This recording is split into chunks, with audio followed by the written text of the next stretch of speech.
Hi guys, welcome to back my YouTube channel Kumar repairing house. Guys, आज हमारे पास 701 एस्टेंजर company की हमारे पास एम्पलीफायर रिपेयर के लिए आई है।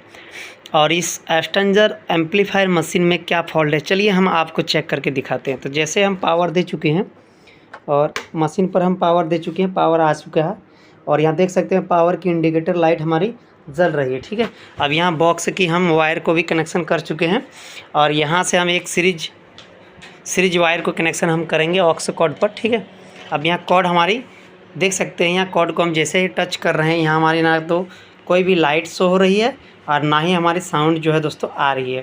तो इसमें क्या फॉल्ट है, चलिए हम आप सबको दिखाते हैं। इसमें नो साउंड की फॉल्ट रिपेयर के लिए आई है। तो चलिए हम एक बार नो साउंड की फॉल्ट जो है दोस्तों कहाँ से आई है और किस तरह से हम चेक कर पाएंगे, एक बार हम खोलते हैं। तो सबसे पहले हम यहाँ वॉल्यूम को जो है दोस्तों, वॉल्यूम की नॉब सारी कवर जो है दोस्तों खुली हुई है, टूटी हुई है। लेकिन अगर वॉल्यूम हमारी ख़राब हो जाती है तो इस रीजन में भी हमारी नो साउंड की फॉल्ट आ सकती है। इसीलिए हम सबसे पहले ये साउंड सेक्शन जो है दोस्तों, इस वॉल्यूम सेक्शन जो सप्लाई है यहाँ से ही हम चेक करेंगे। यहाँ से कोई गड़बड़ी हो सकती है, इस स्विच से भी प्रॉब्लम हो सकती है जिसके कारण हमारी साउंड नहीं आ रही है। तो सबसे पहले चलिए हम इस कवर को निकालते हैं और देखते हैं इस वॉल्यूम में कुछ मिसिंग है या कोई और फॉल्ट है। तो यहाँ इस सर्किट को हम बाहर निकाल चुके हैं, देख सकते हैं। ठीक है, अब चलिए हम यहाँ से थोड़ी सी धूल जो है दोस्तों साफ़ कर लेते हैं, उसके बाद हम देखते हैं यहाँ चेक करके। ठीक है,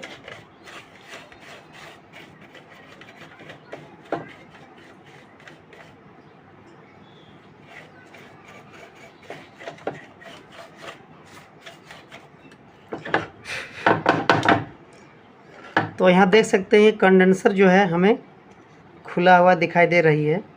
साफ़ करते ही हमारी एक कंडेंसर जो है दोस्तों यहाँ से बोर्ड से निकला है। ठीक है, अगर यहाँ ओवरलोड की प्रॉब्लम आती तो कहीं और हम खोलते, लेकिन दोस्तों यहाँ साउंड बन नहीं रही है, सारी सप्लाई आ रही है फिर भी साउंड नहीं बन रही है। इसीलिए ड्राइवर बोर्ड को ही हम खोले और यहाँ हम जो है वॉल्यूम भी चेंज करके देखें, फिर भी हमारी साउंड नहीं आ रही है। केवल ये कैपेसिटर जो है हमारी इस सर्किट बोर्ड से खुला हुआ है, जिसकी वजह से हमारी साउंड नहीं आ रही है। अब ये कैपेसिटर था कहाँ, चलिए हम देखते हैं। तो इस जगह देख सकते हैं, यहाँ हमारी आइकॉन बना हुआ है कैपेसिटर का, देख सकते हैं। ठीक है, यहाँ लोगो बना हुआ है, इस जगह देख सकते हैं वॉल्यूम के बीचों बीच।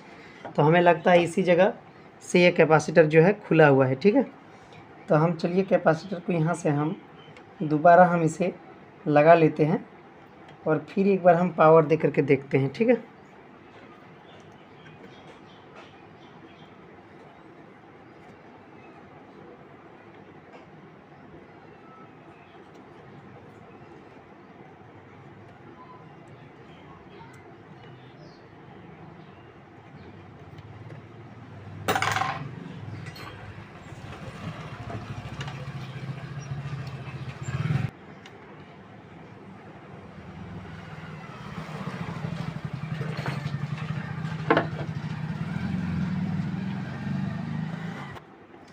तो यहाँ से सोल्डिंग हम कर चुके हैं। अब चलिए हम ऐसे ही बिना सेट के हम थोड़ा से इसको लगा करके एक बार हम पावर दे करके देखते हैं। ठीक है, तो यहाँ हमारी पावर जो है एम्पलीफायर मशीन पर आ चुकी है। ठीक है, और यहाँ बॉक्स की वायर जो है दोस्तों हम इसे जोड़ लेते हैं थोड़ा सा।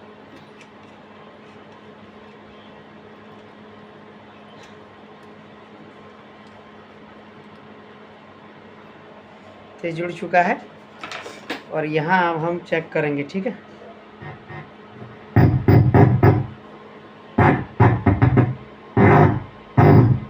तो देख सकते हैं साउंड हमारी आ चुकी है। चलिए कोई भी सॉन्ग हम इसमें प्ले करके एक बार हम देख लेते हैं क्लीन बजता है या नहीं। ठीक है,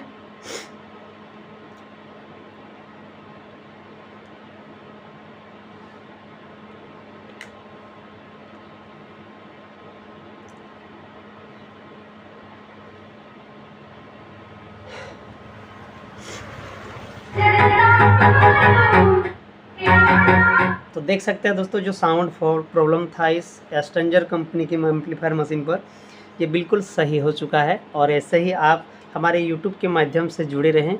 सभी प्रकार के वीडियो हमारे चैनल पर मौजूद है, जाकर के देख के सीख सकते हैं। तो आई होप दोस्तों अगर वीडियो अच्छी लगी हो तो चैनल को सब्सक्राइब करते हुए नोटिफिकेशन घंटी को भी ऑल पर सेट कर लीजिएगा। तो मिलते हैं नेक्स्ट ऐसे टॉपिक लेकर के, तब तक के लिए जय हिंद, वंदे मातरम। Thank you for watching video.